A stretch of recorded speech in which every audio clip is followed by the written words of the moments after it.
இன்னைக்கு நம்ம திருப்பாவையில 28வது பாசுரம் பார்க்குறோம். 27 பாசுரம் முடிஞ்சாச்சு. "கூடாரை வெல்லும் சீர் கோவிந்தா" எல்லாரும் நேத்தி நன்னா சேவிச்சிருப்பேள் அப்படின்னு நினைக்கிறேன்.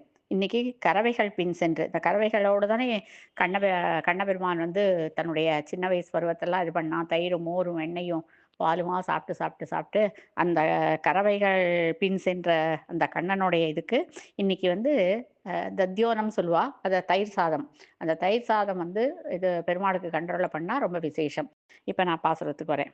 "கறவைகள் பின் சென்று கானம் சேர்ந்துண்போம் அறிவொண்ணுமில்லாத ஆய்க்குலத்து உந்தன்னை பிறவிப் பெருந்தனை புண்ணியம் யாமுடையோம் குறை ஒண்ணும் இல்லாத கோவிந்தா உந்தன்னோடு உறவேல் நமக்கிங்கு ஒழிக்க ஒழியாது அறியாத பிள்ளைகளோம் அன்பினால் உந்தன்னை சிறுவேரழைத்தனவும் சீரியருளாதே இறைவா நீ தாராய் பறையேலோர் எம்பாவாய்."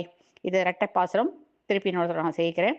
"கறவைகள் பின் சென்று கானம் சேர்ந்துண்போம் அறிவொண்ணும் இல்லாத ஆய்க்குலத்து உந்தன்னை பிறவி பெருந்தன்னை புண்ணியம் யாமுடையோம் குறை ஒண்ணுமில்லாத கோவிந்தா உந்தன்னோடு உறவேல் நமக்கிங்கு ஒழிக்க ஒழியாது அறியாத பிள்ளைகளோம் அன்பினால் உந்தன்னை சிறுபேரழைத்தனவும் சீரியருளாதே இறைவா நீ தாராய் பறையேலோர் எம்பாவாய்."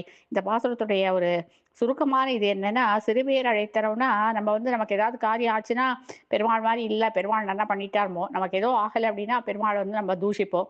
ஸோ அந்த மாதிரி சிறுபேர் அழைத்தனவும் நீ எனக்கு எங்ககிட்ட கோச்சுக்காத, அதே மாதிரி குறை ஒண்ணும் இல்லாத கோவிந்தா நீ உனக்கு குறையே கிடையாது அப்பேற்பட்ட கோவிந்தா உறவே நமக்கு இங்கு ஒழிக்க ஒழியா. இந்த பாசுரத்தை வந்து எல்லாரும் மனசுல வாங்கிட்டாலே போரும். அதாவது பெருமாளுக்கும் நமக்கும் இருக்கிற உறவை யாராலையும் அழிக்க முடியாது. ஸோ அந்த உறவு இது அதாவது உறவே நமக்கு இங்கு ஒழிக்க ஒழியாது.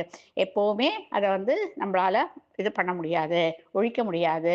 அதனால பெருமாளும் நம்மளும் சம்பந்தப்பட்டவா அப்படிங்கிறத இந்த பிறவியில உணர்த்தத்துக்கு தான் இந்த பாசுரம். ஸோ எல்லாரும் இந்த பாசுரம் சேவிச்சு தயிர் சாதம் கண்ட்ரோல்ல பண்ணுங்க.